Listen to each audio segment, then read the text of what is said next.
Hey, it's Bob Baker here saying welcome to part 24 of 30 ways to become an empowered artist. This video and audio series is part of a sort of larger mission and campaign that I'm calling the Empowered Artist. And one initial aspect of it is a fan funding or crowdsourcing campaign that actually ends on July 2nd. So if it's before that date or on that date, click the link below the video or on this page somewhere to find out how you can support it and get involved in this movement. If you're a creative person or you at least support creative people, I would love for you to help me wake up artists and musicians and writers around the world to the brilliance and the value that they bring to society.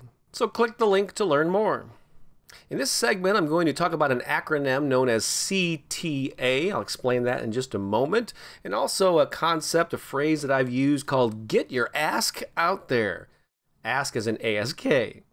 So recently I was having a conversation with a creative friend who will remain nameless.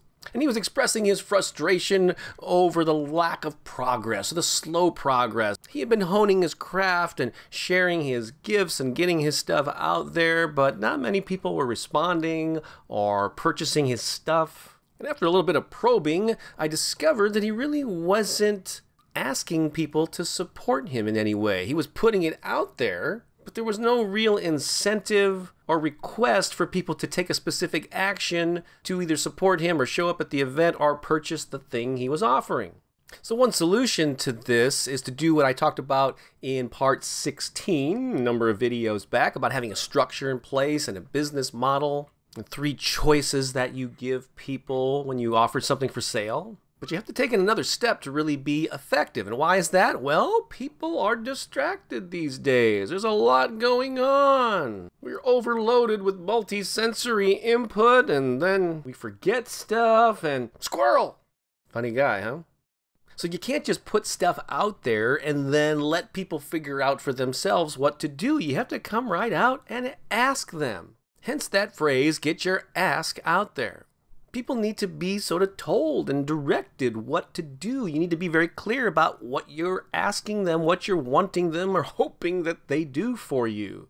Let them know exactly how they can help you. Of course, you don't do this in a harsh way. You just simply make the request specifically and clearly. So if you have a new music album for sale, you just don't go, hey, I'm really proud of the new album, and then let them figure out where to purchase it or what to do or what. You say, hey, click this link or go to iTunes or come to our show this Friday, or you can pre-order it by taking these specific steps. If you have an event, don't just list the date and the address and all that good stuff. Ask them to come. Ask them to bring friends. Tell them how to get there. If you're a visual artist, you could make an announcement, hey, I got new paintings available. Or you could be more direct and say, hey, would you like to own one of my new original works? Please contact me to discuss how we can make that happen. In fact, if you've been watching the videos in this series, you'll notice that I quite regularly make a request for you to do something at the beginning and the end of every one. I say, please click the link to my fan funding and artist empowerment movement to learn more about it. I say, I'd appreciate your support. I'm not just completely leaving it up to you to remember to do that. Yeah, I know you're a smart person, and if you're really compelled and inspired by these videos, you're going to check it out on your own. A lot of people will be motivated to go, who is this guy? What is this movement? I want to find out. But I increase the likelihood that more and more people will respond if I just simply remind you and kindly ask you to do that. And I recommend you do the same thing with your audience, with your fans. So this works on so many levels, not just with your fans, but if you're trying to reach a venue owner for a live event or someone for a business transaction or some type of cross promotion, you've got to reach out and ask them, hey, would you like to partner up on this? Hey, can we talk about creating a show at your venue on such and such a date? And if you don't hear back from them right away, send a follow-up message. A lack of a response does not always mean no. It means that people can be distracted. They're busy. They don't have time to respond to everything the first time. So follow up with them. When you're having a sale, let people know multiple times over the sale period. I'm not doing this fan funding campaign for a couple of days. It's over a 30-day period. I'm posting something new every day during those 30 days and I'm asking for help.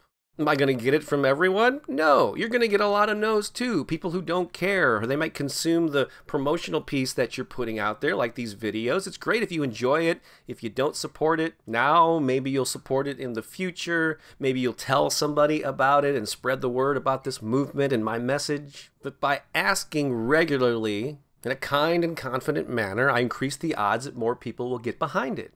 So that's where this acronym comes in, CTA. I mentioned it earlier. It stands for Call to Action. And it doesn't only apply to getting people to attend your events and purchase your products and services. It also applies to engagement with your fans online, as I discussed in the previous video.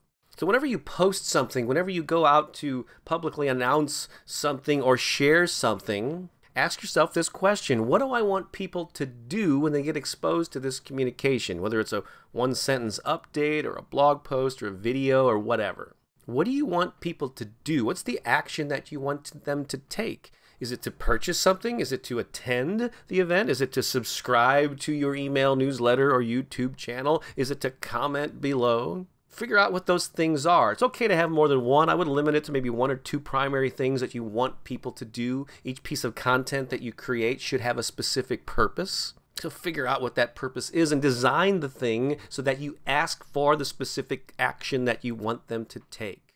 And I think when you start doing this on a regular basis and you follow up with people, you'll find that overall you'll get more response. You'll get more attendance at your events, more sales, more interaction. So incorporate these CTAs, these calls to action, in most of the things that you do online and off. And the bottom line is, get your ask out there. And speaking of that, I'm going to ask again. Click the link to the Artist Empowerment Movement and book launch, the fan funding crowdsourcing campaign. If it's before July 2nd, 2014, you can still contribute and become part of that specific campaign after that date. Click the link anyway, because there will be ongoing activities and other ways that you can participate. Again, this is all part of a movement that I'm on to inspire and empower creative people around the world. I would love for you to join me in that effort. All right, hope you enjoyed this. If you did, share it with someone who could use this message. Otherwise, I'll be back tomorrow with another video in the series. I'm Bob Baker, saying so long for now.